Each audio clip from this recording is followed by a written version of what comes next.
ada air mustamal, ada air najis. Itu berbeda antara air mustamal dengan air najis. Mustamal itu artinya air yang bekas yang sudah dipakai lagi, namanya mustamal.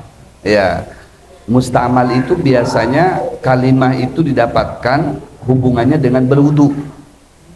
Ya, dengan berwudu. Contoh, kita berwudu dengan menggunakan air 1 ember, Pak. Ya, menggunakan air 1 ember. Nah, ketika kita mengambil air tadi itu untuk membasuh wajah kita, nah, yang pertama kali kan wajib, basuhan pertama itu wajib, ya. Nah, itu sudah.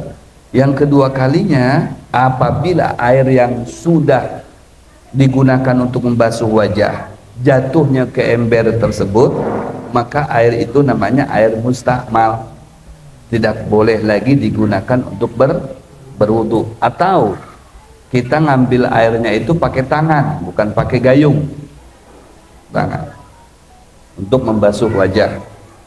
Begitu tangan kita dimasukkan lagi ke ember tadi, maka itu air menjadi mustamal, tidak boleh lagi dipakai atau digunakan untuk berwudu, karena itu sudah mustamal. Itu namanya mustamal. Kecuali kita menggunakan air 1 gayung atau 1 ember, ya, untuk berwudu nih, supaya air itu tidak mustamal, boleh kita niatkan tangan ini menjadi gayung. Dia kayak main-main, tapi memang syariat ini.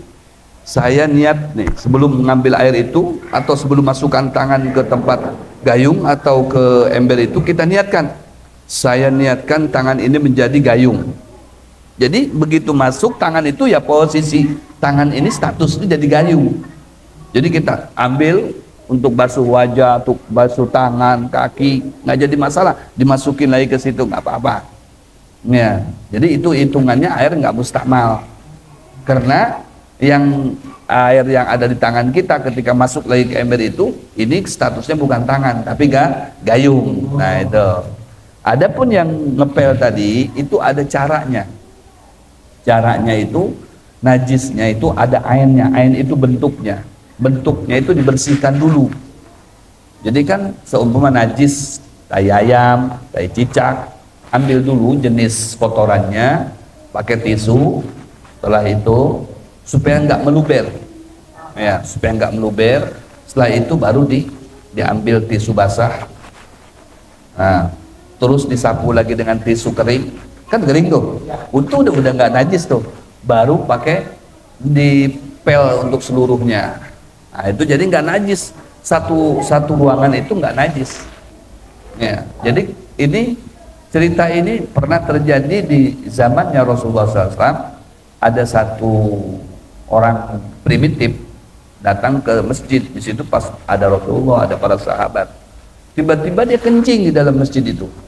Ya, kemudian sahabat ngambil air 1 ember, ya, disiramkan ke air kencing tadi itu. Ceritanya mau membersihkan. Dulu kan belum ada pel-pelan kayak modern sekarang. Jadi siram begitu saja sudah. Ya, dan habis disiramkan, nggak ada keramik zaman dulu, nggak ada. Ya, biasa jadi siram sudah terserat, sudah selesai. Nah, kata Rasulullah bukan begitu caranya. Gitu. Ambil bahan, ya, 1 kain dibersihkan dulu, sudah dibersihkan, yakinkan bersih, pakai air, nah baru disiram.